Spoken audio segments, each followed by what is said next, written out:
পানি রোজার দিনে কত ঘন্টা খাওয়া হারাম, যেটা 14 ঘন্টা হারাম পানি আর খাবার, ওটার ব্যাপারে মুত্তাকি, সুদের ব্যাপারে না, গোশের ব্যাপারে না। মন চেয়েছে রোজা রেখেছে, মন চাই না তো সুদ খাওয়া বন্ধ করে নাই, ওই লোকগুলো আল্লাহর গোলাম না, নফসের গোলাম হয়ে যায়। তার খাটা এখন, তখন ছিল না। এভেলেবেল মানুষ বাংলাদেশ থেকে ইন্ডিয়া যাইতো, পীরের মুরিদ ইন্ডিয়া গেছে। উনি মুরিদ হলো, পীর সাহেবের সোহবত নিল, 2-4 দিন থাকলো, তারপরে বাংলাদেশে রওনা দিল। বাসে উঠছে, বাসের পাশে সিট খালি, এক হিন্দু মহিলা আইসা ওই সিটে বসছে। হিন্দু মহিলাদের তো কোনো পদ্মা টদ্মার চিন্তা নাই। লক্কর যখন রাস্তা, যখন একজন হিন্দু সুন্দরী মহিলা পাশে বসা, তখন গাড়ি যখন কাইত হয়, তখন আইসা হিন্দু মহিলাটা ওই বেটার গাল লগে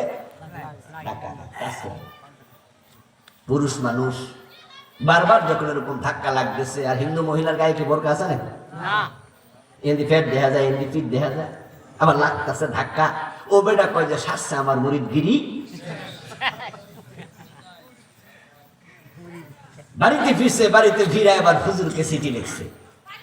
চিঠির মাঝে লিখছে, হুজুর এই হলো ঘটনা, আপনার বাড়ি থেকে দেশে ফেরার পথে এই মহিলা আমার পাশে বসলো, বারবার গায়ে ধাক্কা খেলো। খাওয়ার পর হুজুর আমার ভিতরে যে পৌরষ আছে, সেটা কিন্তু এক পর্যায়ে আমি আর কন্ট্রোল করতে পারি নাই। আমার পৌরষ আমাকে হারিয়ে দিয়েছে, আমার মন মেজাজটা কেমন বিগড়ে গেছে, আমার শরীরে পরিবর্তন তৈরি হয়েছে। হুজুর এখন আমি কি করি, আমি তো ধ্বংস হয়ে গেলাম।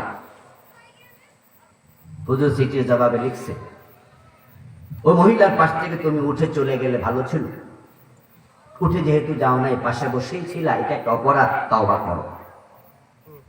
তবে একজন নারী তোমার গায়ে বারবার ধাক্কা খেয়েছে, এতে করে তোমার মানসিকতা পরিবর্তন আসছে, দেহে পরিবর্তন আসছে, এই আশাটা অস্বাভাবিক না। যদি না আসতো তাহলে আমি কইতাম ডাক্তার দেখাও, তুমি হিজড়া। কথা বলেন নাই? যে যদি পরিবর্তন না আসতো তাহলে মনে করতাম তুমি কি হিজড়া, তুমি ডাক্তার দেখাও। বরং এই পরিবর্তনটা স্বাভাবিক। এখন আপনার কাছে আমার প্রশ্ন, ব্রিফকেস ভর্তি টাকা, ওই টাকার প্রতি আপনার লোভ হবে, কিন্তু ঘুষ খাওয়া হারাম না হালাল? হারাম। মন চাইলে খাওয়ার অধিকার নাই, এটার নাম আল্লাহর ইবাদত। আমরা তো মনে করি নামাজ রোজা হজ যাকাত করতেছি, ইসলাম মানা শেষ, ইবাদত শেষ, জান্নাতে ঢুকে যাও। ভুল করেছে। পানি আছে, এই পানিটা রোজার দিনে খাওয়া যাবে না, কিন্তু মাগরিবের পরে তাহলে পানিটা কি হারাম? দিনে কেন খাইলে?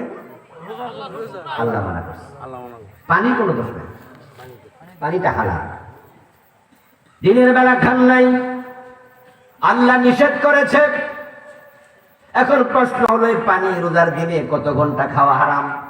14 ঘন্টা, 13 ঘন্টা। কিন্তু সুদ খাওয়া হারাম কয় ঘন্টা? 24 ঘন্টা। রোজা রেখে সুদ খায় কেমনে? পানি খায় না, ওযু করে থুতু ফেলে, থু থু থু, ওই বাবারে কি মুক্তা। যেই পানিটা মাত্র 14 ঘন্টা হারাম, 13 ঘন্টা হারাম, খাবার আছে সামনে খাও না, ঘরের দরজা লাগাইয়াও না, পুকুরে ডুব দিয়া গোসল করার সময় পানি পান করলে কেউ দেখতো না, কিন্তু আল্লাহর ভয়ে সে পান করলো না পানি, খাবার খেলো না, ওই লোকটা রোজা রেখে গোশ খায় কেমনে? ভাত খাওয়া হারাম তো 13-14 ঘন্টা, গোশ খাওয়া হারাম কয় ঘন্টা? 24 ঘন্টা। তো সেটা কেমনে চলে? যে রোজার মাসে কি বাংলাদেশে সুদী ব্যাংক বন্ধ থাকে? ওখানে কাস্টমার থাকে না, সব রোজদারি।